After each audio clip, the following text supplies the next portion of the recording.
उसका दिल बहुत फिराक था। 1804 उस जमाने में सिर्फ दो तलवारें मशहूर थी, एक तो टीपू सुल्तान की तलवार और एक नवाब अमीरुद्दौला खान की तलवार। आपने राजपूतों को लोहा मनवाया, पूरा नॉर्थ जो एरिया था मध्य प्रदेश से इधर इधर था। होलकर के बाद तो टीपू सुल्तान आते थे, होलकर के इधर इधर था नॉर्थ इंडिया में, उनका अमीरुद्दौला खान की तलवार बोलते। एक बार ये होलकर का ऐसा वो चल रहा है कि इसमें से कुछ हिस्सा लो, तो वो आगे होकर कुछ कहते हैं कि महाराजा आपको पूरा खजाना आप लो जो भी लूटा है, मुझे ये जो तलवार रखी हुई है ये चाहिए। तो होलकर खड़ा हो गया, उन्होंने गले लगाए, तो उन्होंने सिर्फ वहां से वो तलवार ली और पूरा खजाना महाराजा होलकर को दे दिया। इसके बाद फाउंडर दिवस है। नवाब अमीरुद्दौला की शख्सियत पे एक सेमिनार था, जिसमें नवाब अमीरुद्दौला की शख्सियत पे एक सेमिनार था, जिन पे उनका मिजाज फ़कीराना, मुजाहिदाना, उस पर सब ने रोशनी डाली है। और उनके जो भी बहादुरी के किस्से थे, जो उन्होंने राष्ट्रीय हित में लड़ाइयाँ लड़ी हैं, जो देश को आज़ाद कराने के लिए उनका एक मुहिम थी, उसमें उन्हें जो कामयाबी मिली है, उस पर एक सेमिनार रखा। आज टोंक के फाउंडर नवाब मीर खां के व्यक्तित्व कृतित्व पर बात की। राजस्थान के इतिहास में उनका जो महत्वपूर्ण स्थान और योगदान रहा, हमने उस पर बात की। और उनका जो इतिहास में स्थान बनता है उस पर बात की। लेकिन दुर्भाग्य से इतिहास में उनके लिए गलत जानकारियाँ दी गई हैं और इतिहास में उनको साथ नाइंसाफ़ी की है। तो भूतकाल की इन्हीं गलियारों से गुजरकर वर्तमान में हम क्या कर सकते हैं उनके लिए और उनके वंशजों के लिए, इस पर हमने विचार विमर्श। अमीर खां का जो अमीरनामा लिखा गया है वो भी बसामा लाल शाहदा ने लिखा। उसके अलावा और भी कई किताबें ऐसी हैं जो यहाँ टोंक में लिखी गई और वो गैर मुस्लिम हज़रात में लिखी, और इनके मतलब ताल्लुकात राजपूतों से, मराठों से बहुत करीबी थे। बल्कि उनके जो बेटे वज़ीरुद्दौला हैं, उनकी शादी जो है बाबू सिंधिया की लड़की से की इन्होंने। इसका मतलब ये भी हिंदू मुस्लिम इत्तेहाद के लिए बहुत अहम काम था।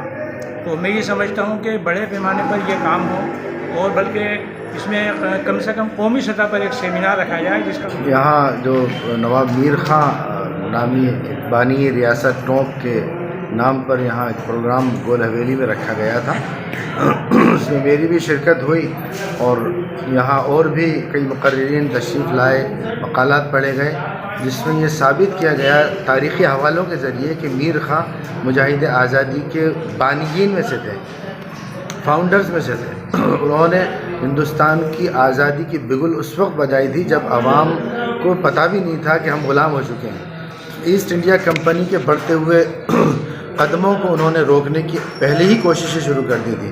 टीपू सुल्तान शहीद हो चुके थे और कई रजवाड़े, कई निज़ाम हैदराबाद और कई लोगों ने मुसालहतें कर ली थी, लेकिन मीर खां आखिर तक मुसालहत के लिए तैयार नहीं। आज हमने अवाम टोंक के बैनर पर एक प्रोग्राम किया है। नवाब अमीर खां जो फाउंडर ऑफ टोंक स्वतंत्रता सेनानी थे, उनको लेकर आज हमने एक प्रोग्राम किया है, जिसके अंदर हमारा सीधा सा एक मकसद ये है कि हम ये बता सकें कि टोंक की आवाम के लिए जो नवाब अमीर खां ने जो डेवलपमेंट के कार्य किए और टोंक की हिंदू मुस्लिम एकता के लिए कार्य किए, उसको लेकर आज हमने एक प्रोग्राम किया है। और हमारे वाली नस्लों को बताना चाहते हैं कि मर्द मुजाहिद नवाब अमीर खां साहब जो टोंक के नवाब थे, वो एक स्वतंत्रता सेनानी थे और एक फाउंडर ऑफ टोंक थे। तो आज हमारे और ये प्रोग्राम करने की वजह ये भी है कि हम प्रशासन से मांग करते हैं कि टोंक शहर का एक प्रमुख चौराहा या बड़े कुएं से लेकर घंटे घर तक की जो सड़क है वो नवाब अमीर खां के नाम से नामकरण किया है। फाउंडर ऑफ टोंक के नाम पर सबसे पहले हमारी मांग ये है कि हम शुरुआत करना चाहते हैं। उसके बाद हमारी मांग ये रहेगी कि कई पार्कों के नाम और कई जगहों के नाम फाउंडर के नाम पर रखे जाए। तो नवाब अमीर खां